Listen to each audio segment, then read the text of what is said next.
ये जीवन का खेल है। हमारा शरीर पूरा का पूरा जो संचालित हो रहा है वो हमारे पेट से है।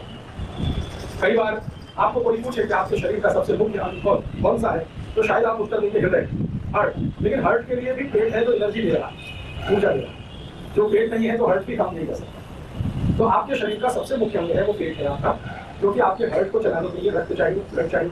ब्लड को बनाने वाला ये पेट है। आपके शरीर के सभी अंगों को चलाने के लिए जो कुछ भी चाहिए उसको उत्पादन करने वाला जो सेंटर है वो पेट है। तो मार्गरेट जी कहते हैं कि पेट हमारे शरीर का सबसे मुख्य हिस्सा है।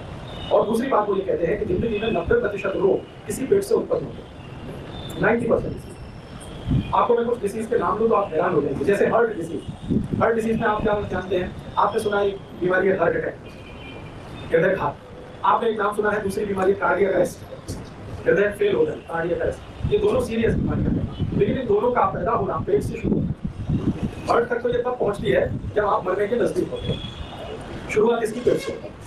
इसी तरह से डायबिटीज के बारे में आप जानते हैं, डायबिटीज की शुरुआत पेट से होती है। इसी तरह से पैरालिसिस नाम आपने सुना है, तो आपको ये मालूम है कि ये ब्रेन से जुड़ी हुई कोई बीमारी है जिसमें ब्रेन और बॉडी का कनेक्शन टूट जाता है, लेकिन इसकी शुरुआत पेट से होती है, पैरालिसिस। और ऐसी एक बीमारी है ब्रेन हेमरेज जिसको आप कहते हैं, उसकी भी शुरुआत पेट से होती है।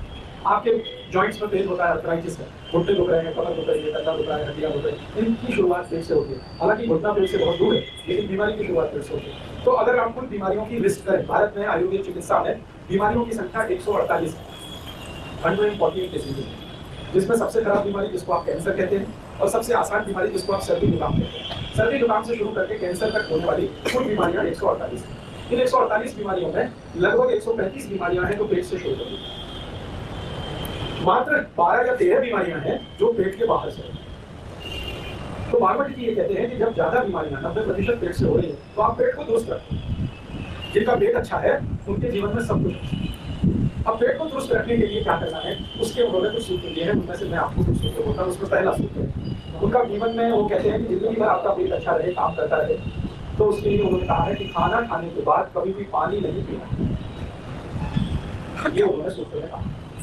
संस्कृत में उन्होंने ये सूत्र कहा भोजनांते विषम वारी, अर्थात इसका मतलब क्या है? भोजनांते माने भोजन अंत, भोजन के अंत में, विषम माने विष जैसा, वारी वारी माने पानी, भोजन के अंत में पानी विष जैसा है। ये उन्होंने सूत्र देखा है। इसका सीधा सा मतलब ये है कि खाना खाने के बाद पानी नहीं पीना। ये है बहुत छोटा सा सूत्र है, लेकिन रहस्य इसका बहुत गहरा है। सूत्र बहुत छोटा है, लेकिन इसका विश्लेषण बहुत गहरा है। मार्गरेट जी की एक विशेषता है, वो सूत्र लिखते हैं, विश्लेषण नहीं करते। कारण आप पूछेंगे क्या? कारण ये है कि वो जिनके लिए सूत्र लिखे हैं वो सब विद्वान लोग हैं, हमारे जैसे मूर्ख नहीं है। तो मार्गरेट जी ने ये लिखी जो पुस्तक वो अपने शिष्यों के लिए लिखी, और शिष्य उनके बहुत विद्वान थे जो सूत्र कहते ही समझते थे। अब दुर्भाग्य क्या हुआ कि मार्गरेट जी चले गए, उसके बाद शिष्य भी चले गए, और वो सूत्र रह गए, विश्लेषण चला गया उनके साथ। तो ये मुश्किल है, इसलिए ये पुस्तक हमारे भारत में प्रचलित नहीं हो पाई और इसकी चर्चा नहीं हो पाई। थोड़े पंडित लोग, विशेषज्ञ लोगों को समझता है, लेकिन आम आदमी को नहीं समझता। तो इसलिए इसमें मैंने जब अभ्यास किया तो जो सूत्र है उसका भी विश्लेषण भी जानने की कोशिश की, इसलिए मुझे इसमें 6-7 साल लगा अभ्यास करना।